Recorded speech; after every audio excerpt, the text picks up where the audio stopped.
It is 1 in the morning, I have not eaten dinner yet, and I'm filming this back to back with the puppy video that I just did. You can clearly tell I am an adult that has my priorities perfectly in line. Definitely doing really good at this whole adulting thing, guys. Anyway, we're back into the world of gaming, and before I get deep into the video, this is the last video in this series that I'm going to be doing where I cover multiple years. From the 2000s onward, every video is going to be its own year, even if there aren't that many games to talk about. So just bear that in mind. From this point forward, it's not going to be from 2000 to 2004, blah, blah, blah. Like, from the 2000s on, we're getting individual years now. Getting into the nitty-gritty, baby. But we have one more larger period to cover, and that is the late 90s, so let's jump in. Welcome back to I Want to Talk About, the series where I take a topic, I sit on camera, and I blabber about it. And as you can tell from the title, today, I want to talk about my favorite games from 1995 to 1999. You know how the videos go at this point. I introduce the decade, talk about what it looked like a bit, maybe bring up some games that I didn't play from the era just as notable snubs in case people are wondering. Some just missed the cut type games that I would personally consider to be 7 out of 10s. The cream before the crop games, which are all my 8 and 9 out of 10 games. And then my proper best list of my 10 out of 10 games. And unlike the last two videos, we actually have multiple 10 out of 10s to talk about this time, so that's going to be fun. So, the second half of the 90s, a great big time for the world, because it was during that time that I came into the world. And clearly the world is a better place because of that. I'm sorry, I couldn't resist. I'm feeling goofy right now because I've been filming for so long. But yes, the world may be shitty, but in the times where it's not shitty, it's because of me. I'm sorry. I'm not actually that egotistical in real life, I promise. I'm just goofy right now. It's 1 in the morning and I'm feeling silly. But yes, I'm a 1998 baby. So therefore, I am from the second half of the 90s myself. And obviously, I don't have many memories of that era because during that era I was 0 and 1 year old. But in going back and looking at that era, and obviously experiencing a lot of the games from that era, that quite a few of which I grew up on, the second half of the 90s was one of the most important times, I would say, in gaming history, with one of the greatest technological leaps in gaming history. One that was kind of already starting in the early 90s, but in the second half, we really got the full earnest jump into the 3D era of gaming. Whereas in the early 90s, we got some primitive stuff like this, in the second half of the 90s, we got some much bigger, more fully 3D type games that looked more like this. And believe it or not, people thought that this was the standard and that it would never be topped. Yeah, wild. And the big consoles of this era were sort of the Sega Saturn. I mean, yes, it is a Sega console, it counts, but yeah, this thing didn't really live super long, and honestly, there aren't really going to be any games in this video that I will be talking about from the Saturn, but it is worth pointing out. Sega really screwed the pooch with a lot of the marketing on this one. Obviously, releasing it several months in advance was a pretty bad idea. So this didn't last long in the console war, but the big battle in the console war was between the Nintendo 64 and the Sony PlayStation. Sony had jumped into the console battle with the PlayStation because they were going to collaborate with Nintendo on a CD add-on of some kind, but Nintendo nixed the deal at the last minute because, if I'm remembering correctly, and please correct me in the comments if I'm wrong, I believe Nintendo had found out that the deal they were going to have with Sony would have given them the ability to use Nintendo's IPs, so they ended up axing the deal and signing a much better, much more amazing deal with Philips to create the CDI, and that totally panned out way better than the Nintendo PlayStation ever would have, and I totally can't wait to bomb some Dodongos! I couldn't resist. I'm silly. Leave me alone. But anyway, let's not talk about the CDI much. Let's get back to the 64 and the PS1, the big systems of that era. Systems that, again, had a lot of different innovations to them. The PS1 was using optical discs instead of cartridges, which meant games were going to have more space, more room, which really helped with a lot of different genres like RPGs, allowing them to be bigger games because there was more storage. These systems were also the first to use memory cards, so you didn't have to leave your console running overnight to make sure you beat the game. You can save your data and come back later, which obviously nowadays we take that for granted, but hey, It was a big deal at the time. The controllers for these consoles were the first big ones to have analog sticks. I believe it was the N64 that did it first, but the PlayStation would release the DualShock variant, of course. They were also the first controllers to have force feedback, vibration, pressure-sensitive buttons, things like that, which, again, nowadays might be easy to take for granted, but at the time it felt kind of cool to play a game and suddenly your controller kind of shakes a little bit. If you're maybe playing a racing game and you drive over some rough terrain, you kind of feel it in the controller. That's pretty cool. And in this era, we did also see the earliest steps into online gaming, typically on a pretty small scale with things like the Satellaview and SegaNet services. Again, very primitive, but it was there. The seeds were planted at the time. And damn near every genre was seeing major innovations. Fighting games, FPSs, platformers, RPGs, racing games, stealth games, survival horror, you name it. In this era, because we were able to do 3D gaming, the possibilities felt limitless, and suddenly these genres saw massive jumps in complexity. As a huge platformer fan, I know that the era of 1995 to 1999 especially was a big time, not just for the genre, but for the mascot wars. I talked a lot in the last video, maybe not a lot, but at least a little bit, about how once Sonic came along, everyone was doing these animal platformer mascot type things, and that really compounded itself in this era because Super Mario 64 came along and was such an innovative 3D platformer that everyone wanted to make 3D platformers. And a lot of people wanted to have the cool factor like Sonic, so we got a lot of animal mascot platformers, some of which we will be talking about later in the video. Worth pointing out as well is that 1995 was also the year of the introduction of E3, which obviously nowadays we know that E3's been canceled and all, may it rest in peace. But again, this was a pretty huge deal at the time, even though E3 of 1995 looked way different than the E3s that we have come to know since then. Early on, it wasn't so much about going on a stage to announce a bunch of video games and have the biggest hype reveal and send everyone in the crowd into a frenzy. Rather, early E3s were more kind of like an investor meeting, an opportunity for these companies to kind of play to that type instead of gamers themselves. So that's why the early shows, you had different things like Nintendo going up on stage to talk a lot about piracy, PlayStation dropping the mic by announcing that the PS1 would be $100 less than the Sega Saturn. 3DO bragging about the porn that you can watch on their console, which, yeah, I'm pretty sure that's actually a thing. Look it up. It was weird, especially compared to what we generally know E3 to be now, but at the time, it was a pretty big deal because gaming finally had its own dedicated trade show. It was no longer confined to some dark alley at Consumer Electronics Show where they clearly didn't care about the gaming industry. The gaming industry could do its own thing now. It took matters into its own hands and said, we're going to do our thing. And E3 was obviously super successful for a long time until, well, it wasn't. Thank the advent of digital broadcasting later. The handheld world also saw a pretty huge moment with the release of the Game Boy Color in 1998, at a time where the big handheld was the Game Boy and it was pretty much obviously a non-colored screen.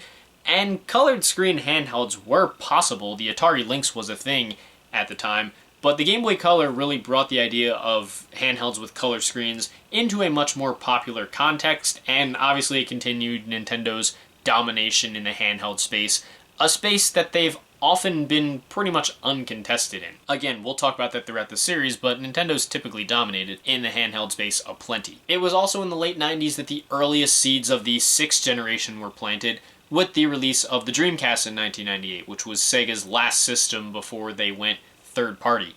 And it's a console that was actually pretty well ahead of its time, given that it had a second screen type experience with the VMU and the controller, and it had some pretty early implementations of online play, voice chat, and DLC, but it was a console that didn't really last long because, well, we'll talk about why in the next video. You probably already know why, though. But yes, that was a pretty long intro. Now that we're past it, we could talk about a lot of the games of that era.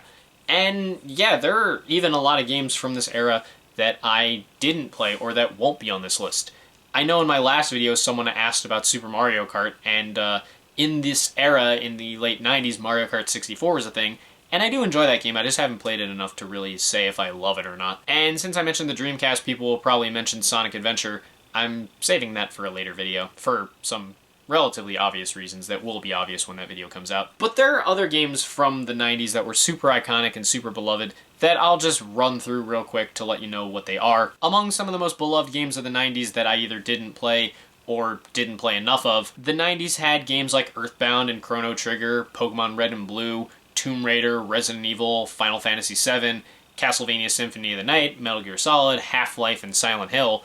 And at least a few of these franchises I will be talking about in later videos. It's just that these early entries that really became iconic in the 90s are the games that I didn't really play. Obviously in this series, I like to get these games out to let you know what was around, because I know inevitably I will receive some comments like, but you didn't mention this game, or you didn't talk about this one.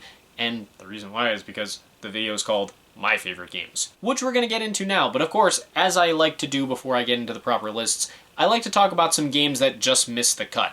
For me, this video generally has two lists. The cream before the crop, which is the games that I really enjoyed that I would give like an 8 or 9 out of 10 to, but that weren't quite my favorite of all time, like 10 out of 10 type games. And then there's the proper list of my personal 10 out of 10 games. But I like to talk about some 7 out of 10 games that just missed the cut, at least in a pretty small way, just to give a couple shoutouts to a couple other games that I did enjoy. And I'm sure as we get further into the series, I'll be doing it to let you guys know some games that you will probably look at and be like, you gave that a 7, but you gave this something higher than a 7, unsubscribed. And hey, can't please everyone with my opinions, can I? But there are 4 games that just missed the cut that I would say were personal 7 out of 10s. Starting off, one game of that caliber was Twisted Metal, which is a game that's stupid fun of the highest degree, but one that's definitely a bit janky and hard to go back to today. There is also Yoshi's Story, which, like many Yoshi games, is lightweight and cute fun, but is definitely pretty safe, especially on a console that had so many groundbreaking 3 platformers galore. Being more of a 2.5D platformer might have seemed a little less adventurous. And we will learn throughout the rest of these videos that I can be quite a licensed game apologist. Obviously, I grew up on a lot of pretty memorable licensed games, and some that I did enjoy of that era were these.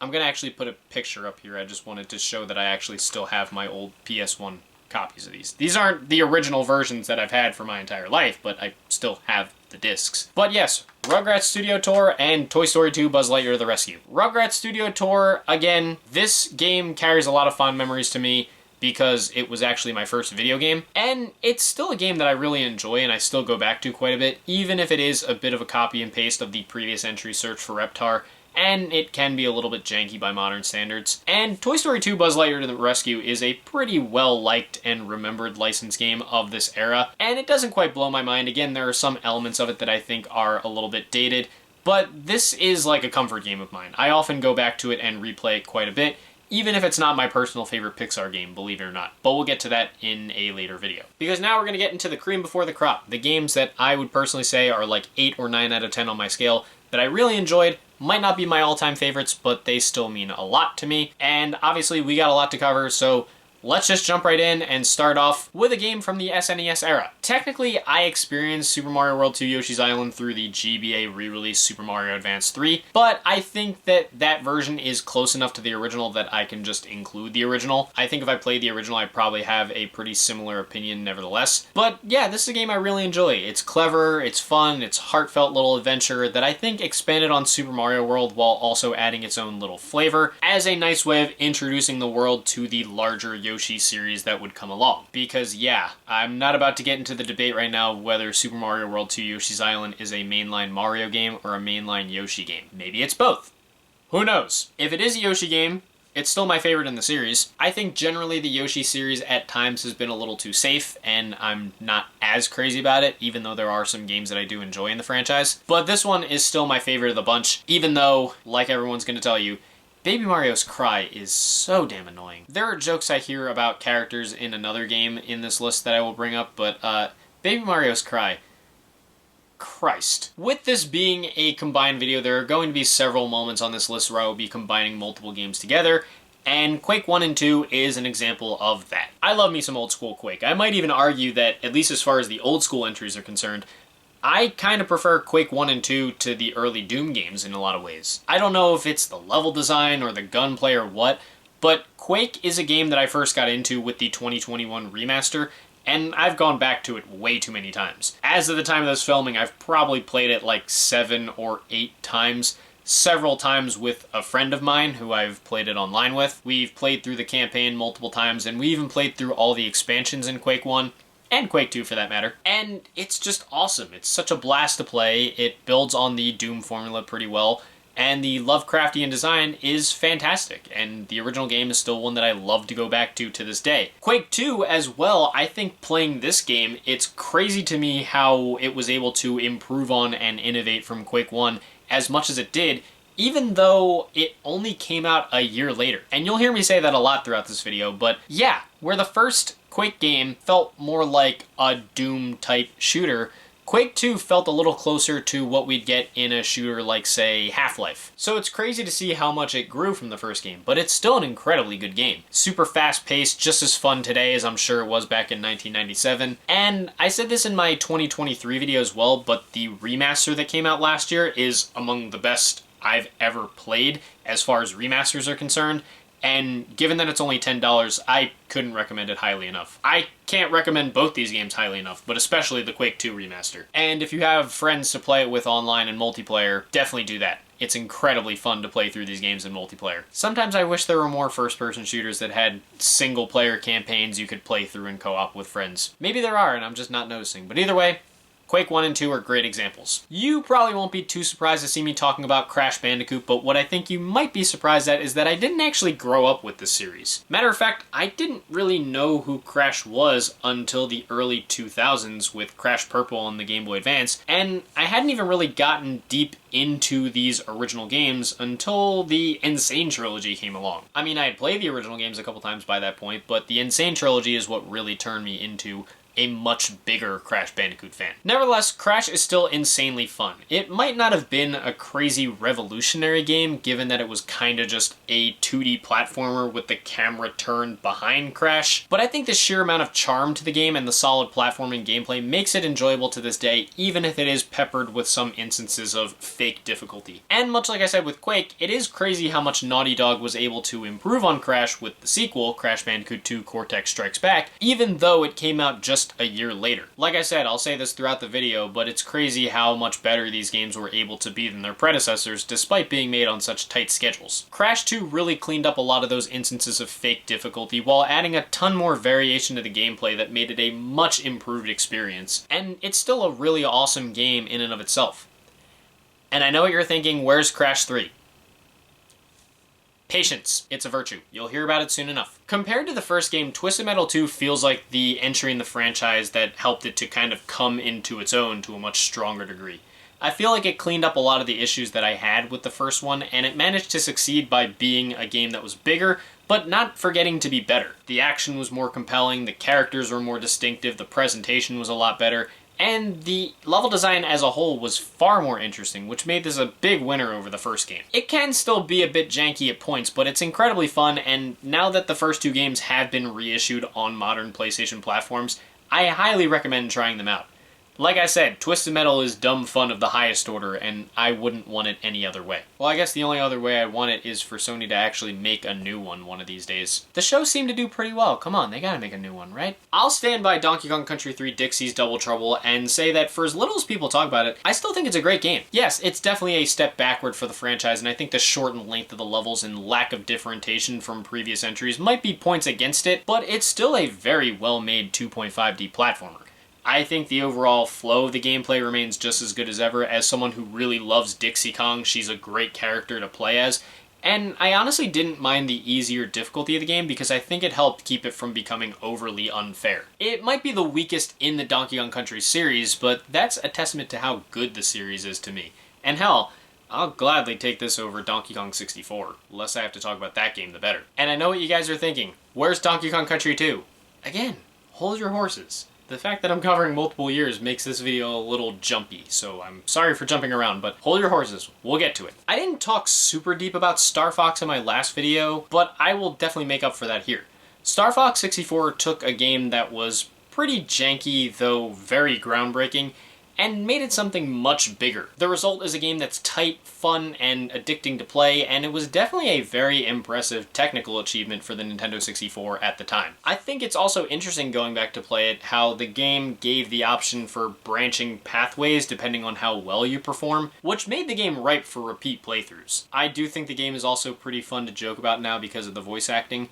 do a barrel roll, try a somersault, and of course my personal favorite, even if it's not nearly as much a meme, use the boost to get through! It pretty much set the standard for what a rail shooter could be. It's definitely one of the N64's best games in my opinion, and it's a game I feel like the franchise has been chasing ever since. There are good Star Fox games that have come out since this, but it feels like they just haven't been able to get to what this one did ever since. I mean, I did a whole video on Spyro back in 2022. You shouldn't be surprised to see Spyro land on this list. In a lot of ways, I have to give this credit because despite Crash being a touch more iconic and remembered among PS1 games, I feel like Spyro was a bit more ambitious. Of course, I could be a little biased because Spyro was the first real video game series that I got into as a kid, but I think that where Crash, like I said earlier, was kind of like a 2D platformer with the camera moved to a different angle, Spyro was a more fully 3D platformer. In a lot of ways, I feel like Spyro was kind of the closest thing PlayStation gamers got to Super Mario 64 back in the day, and while the first game does show some age, it's still great. The collectathon elements are plenty of fun, the level design is plenty varied, and the music is utterly fantastic. Stuart Copeland of The Police did the soundtrack for the series, and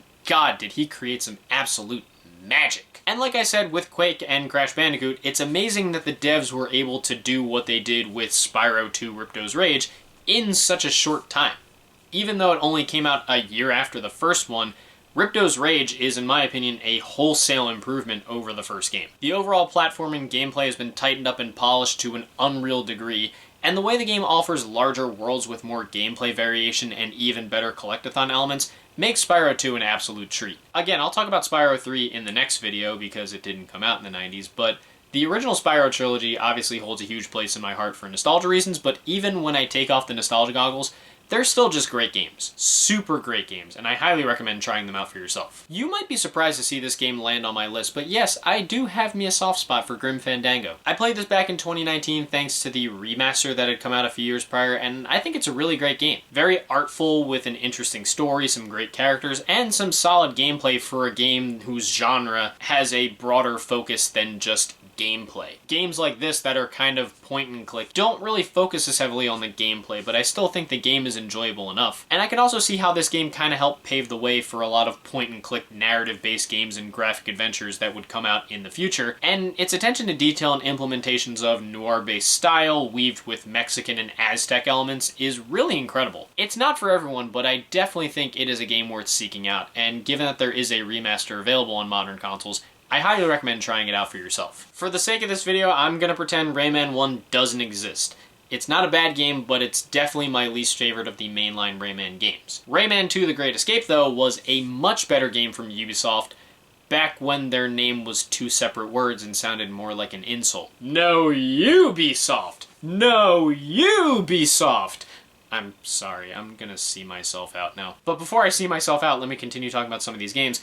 I don't know if I would consider Rayman 2 to be the all-time legend that I've seen some people see it as, but I do consider it to be a very joyous platformer with plenty of humor, charming visuals, and varied and unique gameplay. And compared to the first game, which was at times too difficult in my opinion, Rayman 2 managed to tone things down a decent bit, which I'm very appreciative of. It's a game that's clearly still beloved to this day, especially given that it's been ported to so many platforms, and it's easy to see why, because it's pretty great. I personally recommend the Dreamcast version, but generally I think you'll most likely enjoy yourself no matter which version you go with. And lastly, in the cream before the crop, let's face it, anyone who knows me knows that Super Smash Bros. Is my favorite video game series. It wouldn't be me if I didn't mention Smash 64 somewhere in here. Especially because as much as its visuals have aged and it might be light on content, I still love Smash 64. I think it's actually surprisingly well balanced as a fighting game. The mechanics are pretty fun, and maybe I'm getting a little specific here, but the fact that the hit stun multiplier is so high makes this a game where combos are so widespread, to the point where some tournaments even host combo contests for the game, and they're really fun to watch. I'm glad that the game still has a bit of a competitive niche to it because it's a fun game to play and also fun to watch at a high level. It might not be Melee, but I definitely still recommend playing it for yourself and checking out some videos of the game in tournament because it is pretty fun to watch high-level players play it in tournaments. But now we're going to get on to the main proper list. The 10 out of 10 games, my big-time favorite games of 1995 to 1999. We've got 5 of them here, so let's jump in. Starting off at the number 5 spot, I gotta go with Crash Bandicoot Warped. See? What'd I tell you? It made the list. To this day, Crash 3 remains my personal favorite in the franchise. It polished everything about the first two games for what was easily the most fulfilling and varied experience of the bunch. There are a lot of different gameplay styles thrown at you, but all of them feel fun and interesting to play with. The bosses are much better, and for the first time in the series, it really felt like every death in the game was my own fault. Again, in previous games, I would feel like there was some trial and error type thing or fake difficulty where I'd die and be like, how did that happen? But in Crash 3, literally every time I died, I would think, oh, okay, my fault. And there are very few games where I can say that, so make of that what you will. I think I heard recently that Warped's development was kind of squeezed, and I again think it's crazy that they were able to do what they did here with the conditions they were in. Naughty Dog, man, they're freaking talented. There was so much love in this game, and it is definitely still worth your time. At number 4, by far one of the most iconic games ever created, a game that I'm sure will be at the top of many of your own gaming lists. Obviously, I gotta go with The Legend of Zelda Ocarina of Time. You don't need me to tell you that Ocarina of Time is a true blue masterpiece of gaming. For a lot of you, it might even be at your number 1 spot on your all-time favorite games lists. And some of you might even be yelling at me because of the fact that there are 3 whole games from this era that I actually like better than Ocarina of Time, one of which came out in the same year. And no, Ocarina of Time might not be my all-time favorite game. Hell, when it comes to Nintendo franchises, there are some I like a little bit better than Zelda, but do not get it twisted one bit.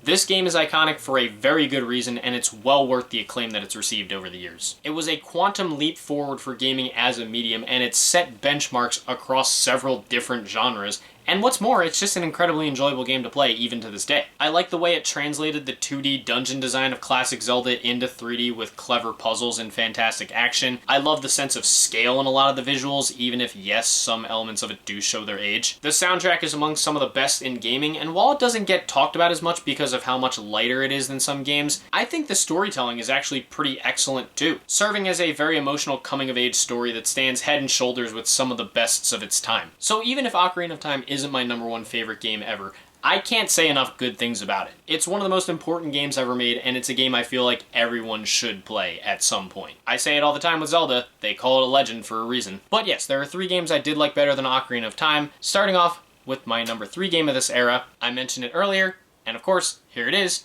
Donkey Kong Country 2 Diddy's Conquest. See?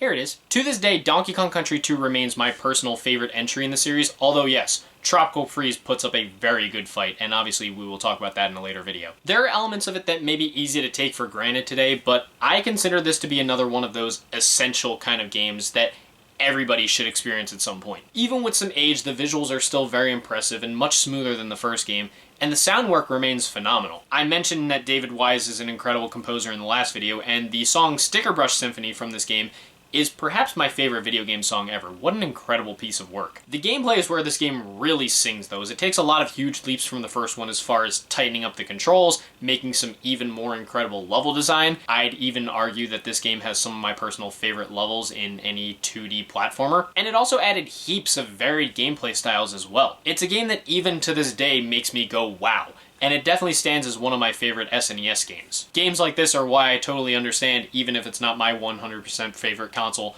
why people consider the Super Nintendo to be the greatest video game console of all time. At number 2, as I said, Zelda Ocarina of Time, despite its iconicness, was not even my favorite game of my birth year, 1998. My favorite game of 1998, and my second favorite game of this era, is Banjo-Kazooie. God, I love Banjo-Kazooie. I will fully stand by my hot take that this is the only really good mainline Banjo-Kazooie game, and that the other 2 couldn't nearly match up in my opinion, but it more than makes up for that by being almost too good of a game. The controls remain butter smooth, the level design is so superb that I think it even puts some modern 3D platformers to shame. The puzzles are quite fun, and the collectathon elements are so addictive.